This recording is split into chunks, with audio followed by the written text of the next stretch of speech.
Las vistas panorámicas orgullecen a sus habitantes, pero pocos saben que los más altos edificios ha calculado un ingeniero, un inmigrante polaco.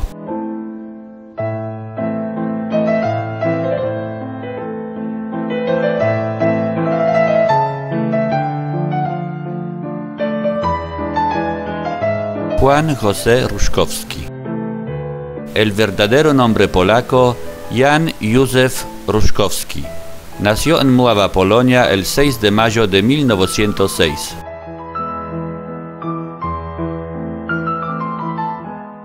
Cursó sus estudios universitarios en la Facultad Politécnica de la Universidad de Varsovia, recibiéndose con el título de ingeniero civil especialista en puentes y caminos. La Segunda Guerra Mundial lo sorprende en Polonia y de allí es deportado por las fuerzas soviéticas a Siberia, permaneciendo detenido por más de un año en campos de trabajos forzados. Al invadir Alemania nazi a la Unión Soviética, Stalin, que había deportado a 1.800.000 polacos a Siberia, les concedió la amnistía.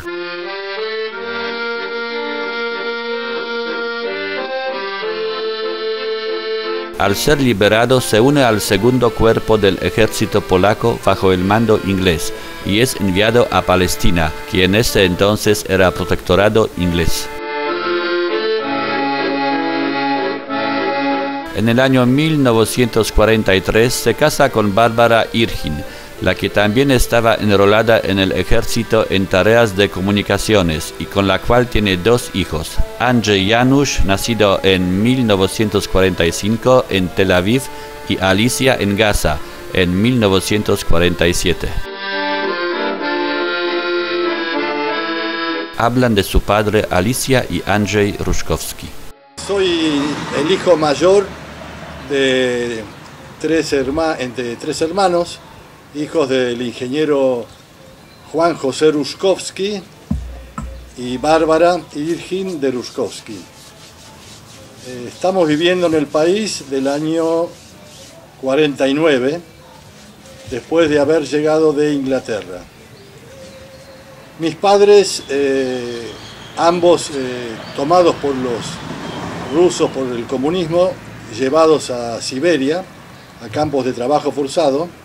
Esa fue su salida obligatoria del país de Polonia. Después de haber estado año y medio o 2 años en Siberia, fueron liberados gracias al Tratado de Yalta. No es el Tratado de Yalta. Creo que sí. Es un arreglo que hizo Un pacto Stalin que hubo con entre... Roosevelt y permitieron salir algunos contingentes de prisioneros que estaban en Siberia, pero no fue el Tratado de Yalta, bueno, fue anterior. Posiblemente. Fue del año 40. Puedo agregar algo. Mi mamá vivía, en el momento que a ellos se los llevan la familia materna, ellos estaban de vacaciones en una propiedad que era del tío del marido de mi tía, Nabowiniu, que era la parte este de Polonia. Ahí estaba mi mamá, mi tía, la hermana de ella, mayor, mi abuela, su mamá, mi tío Stanislao, el marido de mi tía y los 3 hijos. Cuando se declara la guerra y los rusos entran por el lado este, anexan una parte muy importante de Polonia y lo que hacen es despoblar toda esa zona. O sea que de esa zona donde estaban ellos, más o menos, se sacan porque esa parte va a quedar después anexada a Rusia, a la Unión Soviética en ese momento. Y entonces esa fue la causa que se los llevan a Siberia. Entonces, toda la familia materna en ese momento, cuando entran los rusos, le sacan las tierras y el Ejército Rojo, ¿no es cierto?, los manda en vagones a Siberia, trabajos forzados, como dijo mi hermano. Esa es la parte de la familia materna. Ellos están alrededor de 1 año y medio y 2 en Tashkent. Tashkent era una localidad muy al norte de la Unión Soviética, con temperaturas extremas tremendas, ¿no es cierto?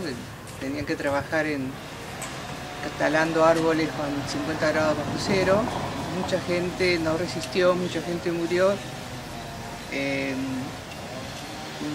La familia de mi mamá y mis 3 primos, que eran chicos en este momento, pudieron sobrevivir. Y como dice mi hermano, cuando hubo ese armisticio en el año 40, 41, no me acuerdo exactamente la fecha, un acuerdo donde liberaron un contingente de prisioneros. No todos, muchos quedaron, vivieron ahí o terminaron muriéndose en Siberia.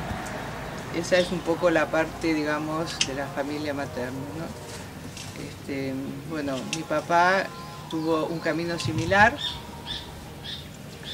pero también fue llevado, ¿no es cierto?, a Siberia, pero él había estudiado en la Politécnica de Varsovia, era ingeniero civil en puentes y caminos, pero cuando se declara la Segunda Guerra Mundial también fueron deportados, y cuando mi padre también sale, entra en el segundo cuerpo polaco bajo bandera inglesa. Bueno, claro, pero primero fue llevado y llevado de Polonia a Siberia también, sí, sí. En otra parte de Siberia, claro. Sí. Ahí pasó alrededor de 1 año y medio con trabajos forzados porque querían que la gente se fuera muriendo por el exceso de trabajo y falta de comida. Bueno, sobrevivieron. Y después en este tratado, en este pacto que se hizo, que los liberaron, fueron cargados en vagones de carga, de hacienda, de animales, y durante 15 días viajaron para llegar, en el caso de mi madre, primero a Irak y luego a Irán, que era Persia en ese momento. A partir de ahí desconocemos muy bien cómo se fue moviendo, ambos cómo se fueron moviendo, pero terminan reuniéndose, o sea, conociéndose en Egipto, donde se rearmó el ejército aliado. Segundo cuerpo polaco. En el segundo cuerpo del ejército polaco, sí, que perteneció al ejército aliado. Papá y mamá se casan en Egipto durante la guerra, ni bien se terminan de casar, papá sale para pelear en Monte Cassino, con el ejército polaco, obviamente. Entre las numerosas acciones militares en las que tuvo que participar, la más destacada fue la reconquista del monasterio Monte Cassino, entre 17 y 18 de mayo de 1944, en las proximidades de Roma, y la cual era una posición estratégica en manos de los alemanes. Con el grado de capitán y con la especialidad en desarme de minas antipersonales, su batallón, que integraba las fuerzas aliadas, logró el triunfo final. Como tenía título universitario, automáticamente arranca con el grado de capitán en el ejército.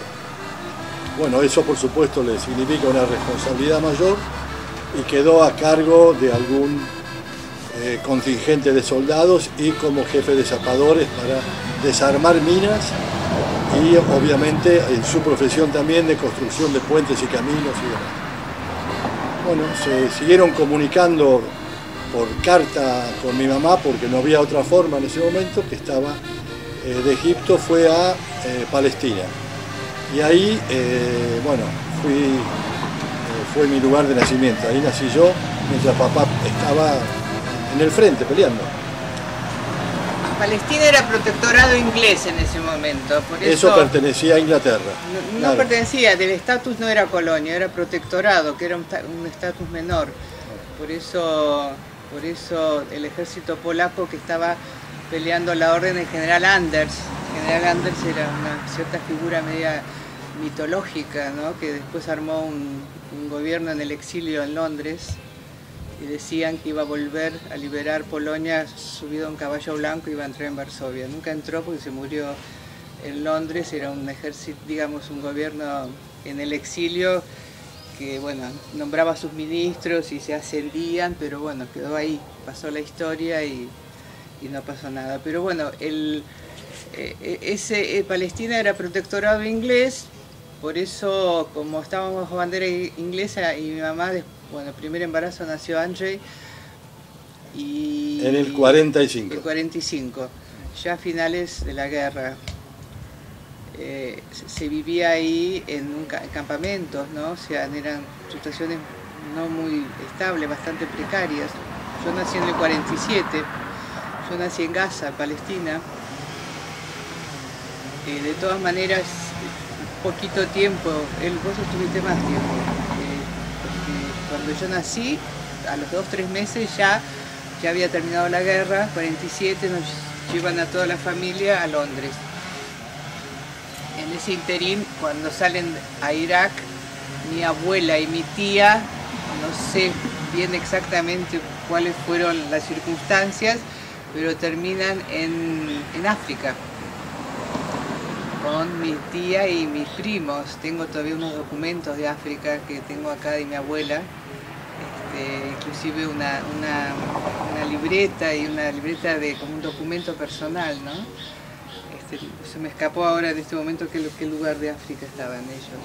Después se juntan, se reúnen todos en Londres.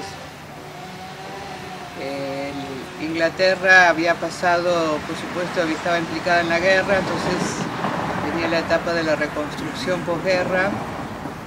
El gobierno, bueno, ahí funcionaba muy bien el estado de bienestar, así había una protección para los niños. Sobre todo mi mamá me decía que siempre se garantizaba la leche, los cereales y las frutas y los jugos, a pesar de que Londres estaba destruida por la guerra, pero al gobierno le interesaba sobre todo que la mayor cantidad de gente pudiera irse, porque era un costo económico muy grande mantener a todos los excombatientes ingleses y aparte a todos los que lucharon bajo bandera inglesa, que no eran de nacionalidad inglesa, con lo cual... Y que no podían volver a Polonia. Que no podían volver a Polonia. Entonces estaban... Entonces hubo ahí una diáspora, muchos se quedaron, otros se fueron a Estados Unidos, la mitad de mi familia se fue a Estados Unidos, mi tía, el marido había muerto en la guerra, mi tía con sus 3 hijos varones, se fue a Estados Unidos y nosotros con mi abuela y mi tío, mi mamá y mi papá, y Andrzej y yo, vinimos a la Argentina. El gobierno inglés nos garantizaba los pasajes, viajamos en un barco muy lindo. Me dice mi mamá que aprendí a caminar en el barco, tenía 1 año y medio, no sé cómo hacía, el barco se movía y yo caminaba. El barco se llamaba Magdalena, era el viaje inaugural del barco, es un poco la historia como del Titanic, porque cuando llegamos al puerto de Buenos Aires, bajamos en el hotel de inmigrantes, seguramente tenemos que ir porque ya estamos anotados ahí, ¿sí? Si nos buscamos por computadora con el nombre del barco y salimos todos los pasajeros desde el principio del siglo XX, están todos, muy lindo. Llegamos al puerto de Buenos Aires, bajamos en el hotel de inmigrantes, el barco vuelve a Inglaterra, encalla en San Pablo, se parte y se hunde, sin pasajeros. La tripulación se salva, el capitán se va a pique con el barco. Esa fue un poco la historia de ese barco Magdalena, que hizo medio viaje. El Titanic no llegó a hacer un medio viaje. Y bueno, y acá empieza la historia, ¿no?